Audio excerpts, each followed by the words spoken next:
Hello, guys. I'm your host, Darius Thomas, with another episode of The Rundown. This will be part 2 as I work to get things ready, hoping to give you guys something that you can keep up with on a daily basis. Starting this thing off today, we're going to start off with something that's very near and dear to my heart, the Bay City Blackcats. Football season is coming up with a big game against Columbus, and, it's time to talk that talk. I've been questioning people as I see them and asking what are the expectations this season, and everybody has something different. Some say the coaches, some say the players, some say they're going to state, some say they don't have a chance. So I'm here to break it all down for you and let you know how the season's going to play out. We're going to start off week one with Bay City versus Columbus. Columbus comes to town as the number one ranked team in 3A Division One, returning 10 starters. And they also bringing a big tackle that's going to Texas. Now, honestly, years past that might be something to fear, but coming with this Bay City Black Cat team, I think they have a lot of heart. They're a little bit undersized, but the guys that they have to get it done, and they definitely have the speed. And to top it off, they have the best player on the field every time they walk on the field. Kamarion Wiggins, number 2.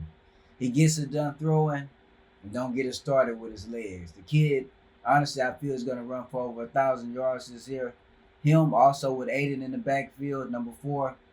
Both of those guys are probably going to combine for about 2,500 yards on the ground.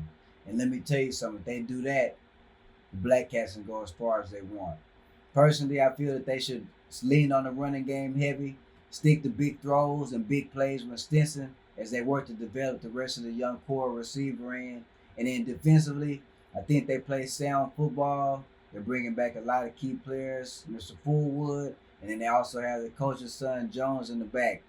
Not many guys gonna be able to get behind that kid. As and if he's continued to show that speed like he's been, I don't think they're gonna catch many big plays over the top of him. A dude like that with that kind of speed, playing the deep safety position, and then also don't get it twisted. He's a little bit undersized, but the kid lays the hat, developed greatly over this past season.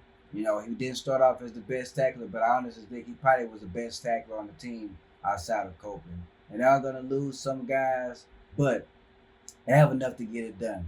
But back to the game against Columbus. The only reserve that I have is Bay City tends to give up about 200 yards a game on the ground. And they can get timely stops, they typically do.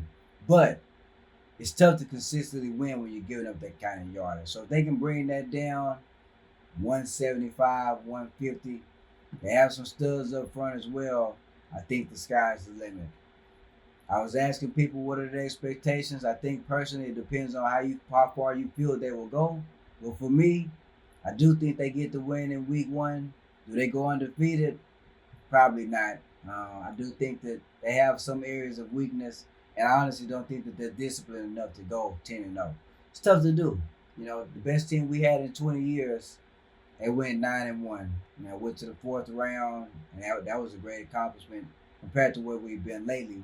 But talking about this year, I think they do lose one game at least, more so probably two. But as far as winning the district, I think that's theirs to lose. They have the best players. They're going to have the athletes. So it's just going to be a matter of them going out and executing. Um, as far as the playoffs, personally, I feel the first round is kind of a cakewalk for the most part. Very rarely do you see fours beat ones. I guess it does happen, but typically those fours come from around this area, and a lot of times they're beating a one in south of Victoria. I'm not gonna go into all that, but it's a different level of football. I think the most recent one was a couple of years back. Kid out of Van Blake ran for 2,000 yards. They came in as a 4 seed. I think they made it to the third round, and they ended up facing Tide Haven here in town. Most people ever seen that stadium by far. I hate that it was a playoff game, but it was for two locals, so that's what it's gonna take to, I think, get us a packed house around here.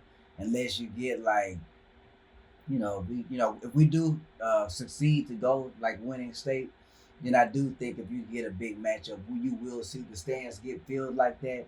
But for the most part, that's what it's going to take. Two local teams, Tidehaven and Van Blake, separated by about what 8-9 miles, 10 at probably at the most, and to see them clash right here for this area, it's a big thing. It was a great game for the most part, but we're on to the Black Cats. I think that they can get it done. How far it just depends. They have a couple of things to clean up, but I think the floor is 7-3. The ceiling is 10-0. I think they fall somewhere in between. They lose one game at least, but I do think that they beat Columbus here at home. We're gonna be back with some more topics here in a second. Remember to like, subscribe, and chat. I'll be back.